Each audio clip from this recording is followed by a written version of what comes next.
যুবক, তুমি যে নিজেকে আত্মহত্যার জন্য দৌড় দিলা, কবরের এই মুর্দাকে কেন জিজ্ঞাসা করলা না? কোন কারণে তোমার কবরে আল্লাহ এমন আযাব দেয়?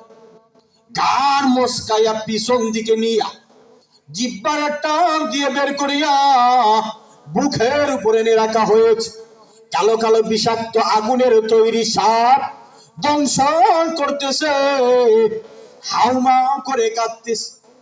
কেন এমন আযাব দেওয়া হয়? তুমি যে একবারও জিজ্ঞাসা করলা না। এমনি যুবক বলে, কে তুমি? গায়েব থেকে আওয়াজ দিলা।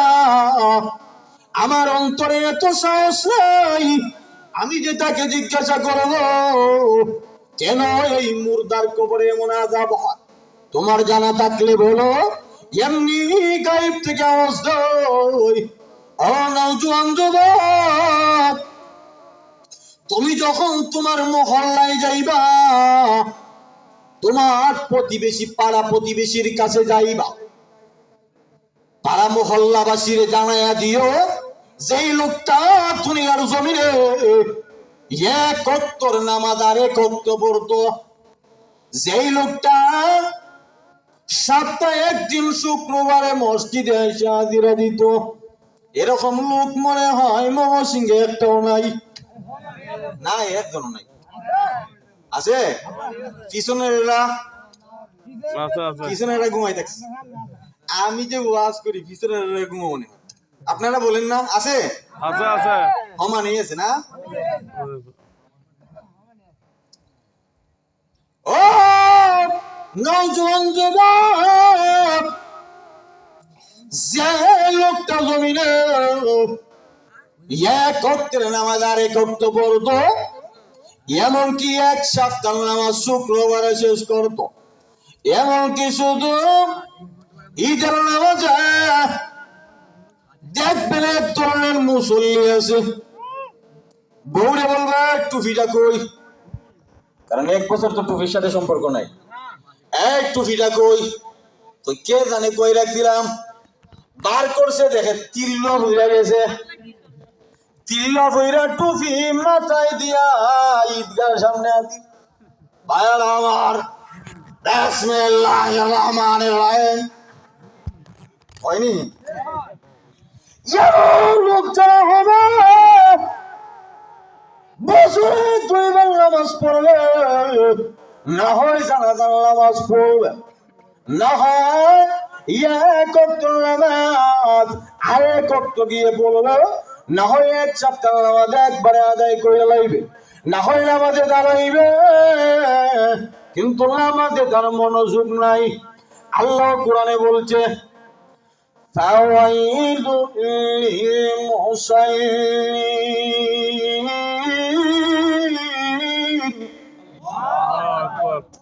الذين هم عن صلاتهم ساهون।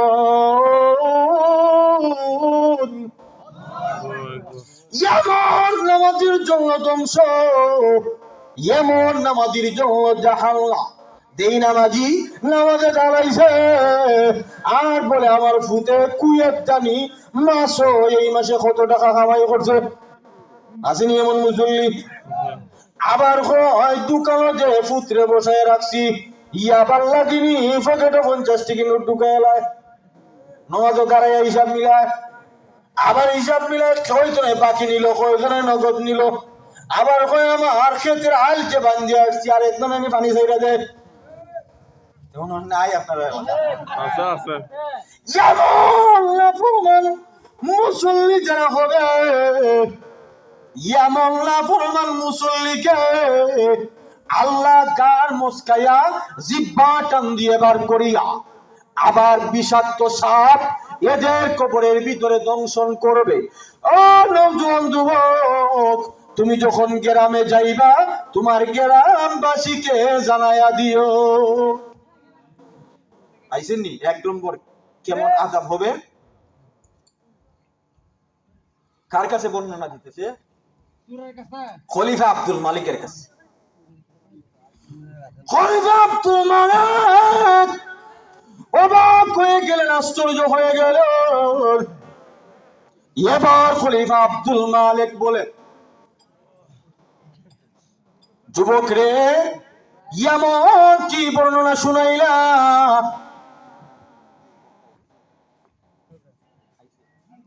বলি 10 মিনিটের ভিতরে নিয়ে আসো। 2 নাম্বার কবরের বর্ণনা না, আধা ঘন্টা না, আরেক বক্তা আছেন। আরে না, আপনাদের ওই যে তকি সাহেব।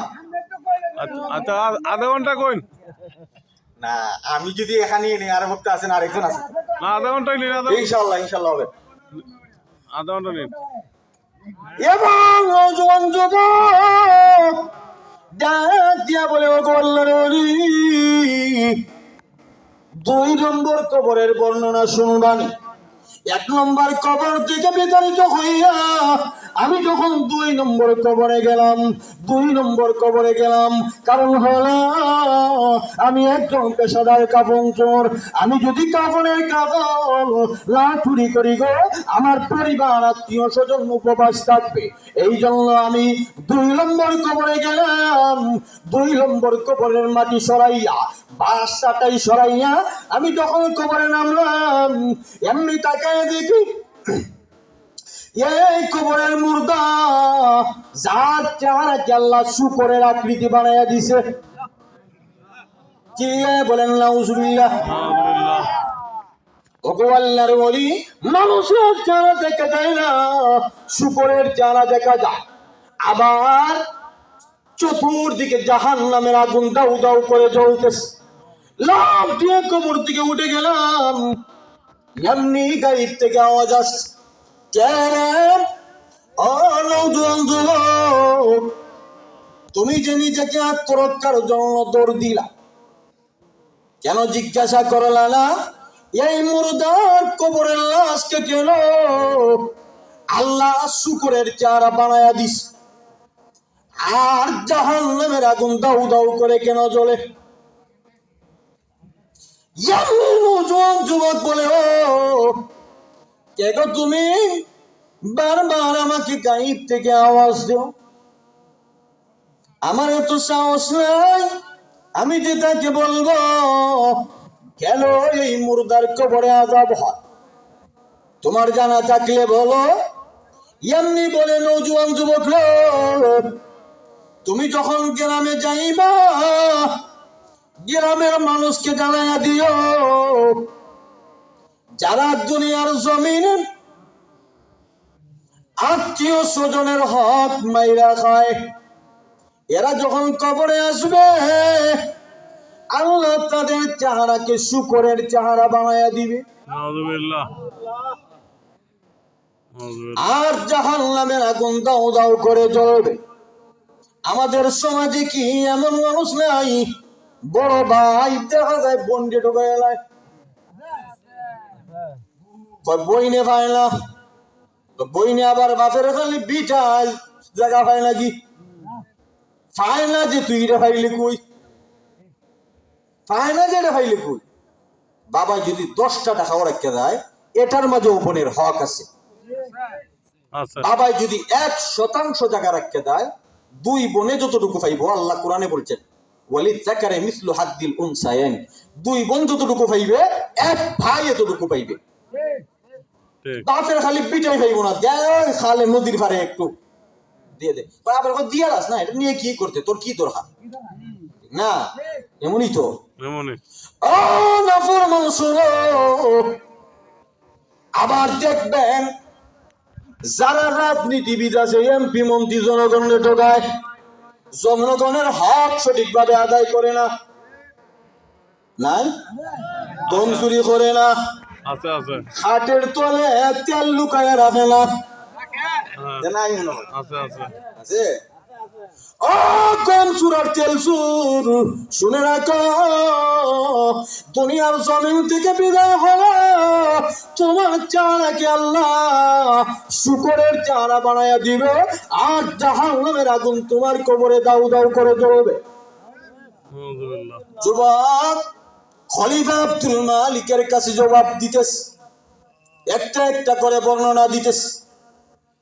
খলিফা আব্দুল মালিক অবাক হয়ে গেলেন, ওগো আল্লাহর ওলি, এখানেই শেষলাম? আমি যেহেতু একজন পেশাদার কাফন যদি চুরি না করি আমার আত্মীয় স্বজন উপাস থাকবে। তাই আমি গেলাম তৃতীয় কবরে, মাটি সরাইয়া, চাঠাই বা সরাইয়া কবরে যখন নামলাম, এমনি আমি কবরে নেমে দেখি মুর্দা শরীর থেকে যখন কাফনের টান দিলাম, এমনি দেখি এই নাফরমান তার কবরের ভিতরে বিষাক্ত সাপগুলা, আগুনের তৈরি সাপগুলা কামড়াইতেছে। আর ফেরেশতা লোহার পেরাক, লম্বা লম্বা পেরাক তার শরীরে গাঁথতেছে। নাউযুবিল্লাহ। এমন অবস্থা দেখে কবর থেকে লাফ দিয়ে উঠে গেলাম। এমনি গাইব থেকে আওয়াজ আসলো, যুবকরা নিজেকে আত্মরক্ষা করো, তুমি যে তোর দিলা একবারও জিজ্ঞাসা করো না কেন এমন আযাব। এমনি বলে, কে গো তুমি? বারবার গাইব থেকে আমাকে আওয়াজ দাও, আমার তো সাহস নাই, আমি কেমনে তারে জিজ্ঞাসা করবো? তোমার জানা থাকলে বলো। এমনি দেখা গেল গাইব থেকে আওয়াজ আসছে, নওজোয়ান যুবক, তুমি যখন তোমার মহল্লায় যাইবা, তোমার মহল্লাবাসীকে জানায়া দিও, যারা দুনিয়ার জমিনে নেশাকুর, এদেরকে আল্লাহ কবরে এমন আযাব দিবে। নাউযুবিল্লাহ। নেশাকুর নাই? আছে আছে আছে বাবাকুর, ইয়াবাকুর, আছে গাঁজাকুর আছে আছে নাই? আছে আছে। কবরের ভিতরে জাহান্নামের আগুন দাউ দাউ করে জ্বলবে, কালো সাপ কামড়াইবে, আর লোহার পেরাক গুলা কাঁপতে থাকবে। নাউযুবিল্লাহ নাউযুবিল্লাহ। ও আল্লাহর ওলি, চতুর্থ নম্বর কবরের বর্ণনা শুনবেন? বলে হ্যাঁ বলো। চতুর্থ নম্বর কবর, আমি যখন গেলাম মাটি সরাইয়া কবরে নামলাম, এমনি যখন কাফন ধরে টান দিলাম, এমনি দেখি একটা আগুনের তৈরি পিলার কবরের মাঝে, আর ওই পিলারের ভিতরে ওই মুর্দাকে বেঁধে রাখা হয়েছে, আগুনের তৈরি শিকল দিয়ে আঘাত করা হইতেছে। এমন অবস্থা দেখিয়া ভয় পাইয়া লাফ দিয়ে যখন উঠে গেলাম, এমনি দেখা গেল গায়েব থেকে আওয়াজ আছে, যুবক, তুমি যে নিজেকে আত্মরক্ষার জন্য দৌড় দিলা, একবারও জিজ্ঞাসা করলা না কেন এমন আযাব হয়? নওজোয়ান যুবক বলে, কে গো তুমি?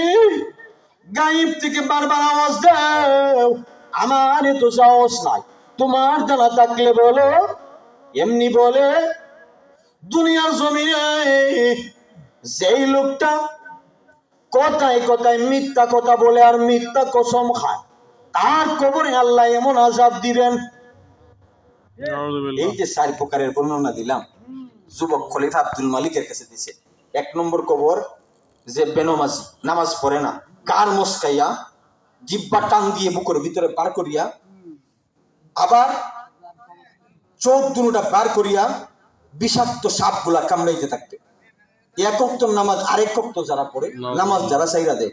2 নম্বর কবরের বর্ণনা দিলাম, কবরের ভিতরে যাহারা আল্লাহ পাক শুকরের মতো বানাইয়া দেয়, যারা আত্মীয় স্বজনের হক মাইরা খায়, যারা প্রতিবেশীর হক মাইরা খায়, যারা জনগণের হক মাইরা খায়। 3 নম্বরে কবরের ভিতরে আল্লাহ পাক তাদের শরীরের মধ্যে জাহান্নামের আগুন ধাউ ধাউ করে জ্বলে, আর লোহার চেরাক মারা দেওয়া হয় শরীরের প্রতিটা অঙ্গে প্রত্যঙ্গে, এমন কোনো অঙ্গ প্রত্যঙ্গ নাই, আর সাপগুলা দংশন করতে থাকে এই সমস্ত নাফরমান যারা দুনিয়ার জমিনে নেশা করে। 4 নম্বর, এই সমস্ত নাফরমান, যেই সমস্ত নাফরমান গুলা দুনিয়ার জমিনে কথায় কথায় মিথ্যা কসম খায়, এমন নাফরমান নাই? 2 নাফরমান এমনও দেখছি, 2 নাফরমান জোয়ার টেহা লইয়া খাইজা লাগিস, জোয়ার টেহা লইয়া খাইজা লাগে, সল মসজিদ সল মসজিদ লাগছে, জোয়ার টেহা লইয়া খাইজা সল মসজিদে কসম করতে।